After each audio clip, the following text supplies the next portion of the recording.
தமிழ்நாடு மக்களே உன்னை அடிச்சு விரட்டுவாங்க, அடிச்சு விரட்டுவாங்க.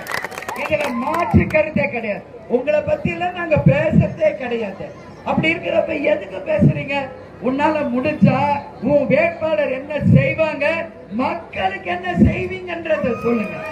அதை விட்டுட்டு எங்க கட்சியையும் இன்னைக்கு கூட்டணியில் இருக்கிற திமுகவையும் கலைஞரையா குடும்பத்தையும் இன்னைக்கு வேட்பாளரையும் தரைக்குறைவா பேசுனீங்கன்னா மக்களே ஒண்ணு அடிச்சு விரட்டுவாங்க. தமிழ்நாட்டம் புரிஞ்சுங்க. நாங்க ரொம்ப கண்ணியத்தோட பேசிட்டு இருக்கோம். ரொம்ப ரொம்ப கண்ணியமான கட்சி.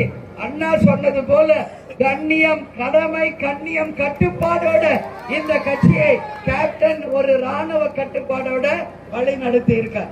அதனால தேவையில்லாத வார்த்தைகளை பேசக்கூடாது. யாரா இருந்தோம் இங்க தேர்தல் வர்றது எதுக்கு? இன்னைக்கு எல்லா குடும்பத்தையும் திட்டுறதுக்கு வருது தேர்தல். உன்னால முடிஞ்ச வந்து மக்களுக்கு நல்லது பண்ணு. இன்னைக்கு லஞ்ச வழக்கு, ஊழல் வழக்கு வச்சுக்கிட்டு உன்னால டெல்லியில போய் திரும்பி கூட பார்க்க முடியாத அளவு ஊழல் வழக்கு வச்சுக்கிட்டு இருக்க. நீ பேசுற அடுத்த கட்சியை பத்தி உனக்கு எந்த தகுதி இல்ல, எந்த தார்மீக உரிமையும் உனக்கு இல்லைன்றத இன்னைக்கு பாட்டாளி மக்கள் கட்சியை சேர்ந்த அன்புமணிக்கு இன்னைக்கு சேத்பட்ல இருந்து என்னுடைய இறுதி எச்சரிக்கையாகவே இதை நான் சொல்கிறேன். அதனால இந்த வேலையில எங்க கிட்ட வச்சுக்காதீங்க. அப்புறம் நாங்க பேச ஆரம்பிச்சோம்னா தலை தெறிக்க நீ ஓட வேண்டிய நிலைமை வரும். புரிந்து கொள்ள வேண்டும் என்பதை சொல்ல. அதே மாதிரிதான் எடப்பாடியாரும் ஓவரா பேசிட்டு இருக்காரு. எனக்கு யாரையும் சொல்லணும்னு எனக்கு அவசியம் இல்லை. நம்ம வந்த இந்த தொகுதிக்கு என்ன செய்வோம், மக்களுக்கு என்ன செய்வோம், அதான் நம்ம முக்கியம். இவங்களை திட்டதா நம்மளுக்கு வேலை. சொல்லுங்க, நீங்க நல்லா இருக்கணும், இந்த தொகுதி முன்னேறணும். அதை விட்டுட்டு அவங்கள திட்டுறது இவங்களை திட்டுறது இது யாருக்கு என்ன பலன்? அதுல ஒரு பலனும் கிடையாது. ஆனா அவங்கள வேற சொல்றதுக்கு ஒண்ணுமே இல்லைன்றதுனால வெறுமனே எதிர்கட்சிகளை திட்டுகின்ற வேலையை செய்யறாங்க. ஆனா நம்ம நிச்சயமாக கண்ணியத்தோட கட்டுப்பாடோட மக்களுக்காக தான் நாம வந்திருக்கோம்.